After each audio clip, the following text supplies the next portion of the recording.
Press সচিবও জানিয়েছেন শেখ হাসিনার প্রত্যর্পণ ইস্যুতে কথা বলার সময় মোদি নেতিবাচক ছিলেন না। এবার কি প্রত্যর্পণ ইস্যুতে আমরা আশাবাদী হতে পারি? নেতিবাচক ডিপ্লোম্যাটিক্যাল না হওয়ারই কথা, কিন্তু আমি যেটা বুঝি কোনো অবস্থাতে শেখ হাসিনাকে ভারত ফেরত দেবে না। বিকজ সামনে নির্বাচন হচ্ছে, নির্বাচনে শেখ হাসিনাই হচ্ছে ভারতের ট্রাম্প কার্ড, এটাকে কাজে লাগাবেই। সুতরাং এটা ডিপ্লোম্যাটিক্যালি কোনো সময় একটা দেশ যখন কোনো কিছু বলে, কিছু অবজেক্টিভ সেট করা থাকে, কিছু থাকে স্টেটেড অবজেক্টিভ, কিছু থাকে হিডেন অবজেক্টিভ তো কখনো বলবে না।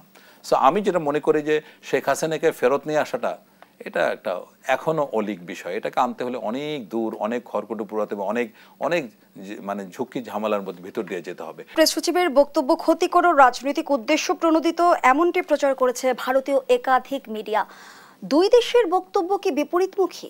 দুই দেশের বক্তব্য বিপরীতমুখী আমি বলছি না, তবে ভারতীয় গণমাধ্যম কোনো চ্যানেল অত্যন্ত নেগেটিভ ভাবে এই জিনিসটাকে প্রচার করে। যেমন আমি কোন একটা চ্যানেলে দেখলাম, সম্ভবত আর বাংলা, সেখানে মানে এমনভাবে প্রফেসর ইউনূসকে তুচ্ছ-তাচ্ছিল্য করছে যে মানে ভাবখানা যে একটা স্টেজ রেডি হয়েছিল এবং প্রফেসর ইউনূস কোনো রকম দরজা দেখছে খোলা, দৌড় মারে গিয়ে দেখা করতে গেছেন, এরকম। সো এটা কিন্তু সম্পর্ক উন্নয়নের ক্ষেত্রে রাষ্ট্রীয় একটা দায়িত্ব আছে।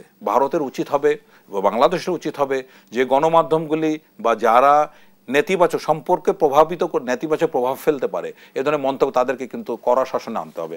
আমরা কিন্তু ভারতের দিক থেকে এতদিন ধরে বলে আসছি যে তাদের অনেক চ্যানেলে বা অনেক গণমাধ্যমে এই ভারত বাংলাদেশ সম্পর্ক নিয়ে অত্যন্ত হীনমন্য বা আন্ডারমাইন করে, মেলাইন করে বাংলাদেশকে নিয়ে যে কথাগুলি বলছে, প্রফেসর ইউনূসকে বলছে, এটা ঠিক না। এটা কোনো যদি স্টেট যদি মনে করে যে আমরা তো গণতান্ত্রিক দেশ, দিস ইজ ননসেন্স। এটা আমরা বুঝি, এটা ওয়ার্ল্ড মিডিয়া সবাই, এবং জানেন যে ভারতের গণমাধ্যম পৃথিবীর মানে প্রোপাগান্ডা করা বা নেতিবাচক খবর প্রচারে শীর্ষস্থানে অবস্থান করেছে। সুতরাং কিছু কিছু বিষয় আছে, এই যে মাইনরিটিস নিয়ে মানে এখানে ক্লেনজিং হচ্ছে, হিন্দুদের উপর অত্যাচার হচ্ছে, এই কথাগুলি কিন্তু বাংলাদেশ প্রতিবাদ করে আসছে। এবং আলটিমেটলি এখন সেটা হলো যে বাংলাদেশে না যতটা হিন্দু নির্যাতন হয় এবং যেটা অনেকটাই রাজনৈতিক, মানে ভারতে কিন্তু মুসলমানদের প্রতি নির্যাতনের মাত্রাটা আরও অনেক বেশি।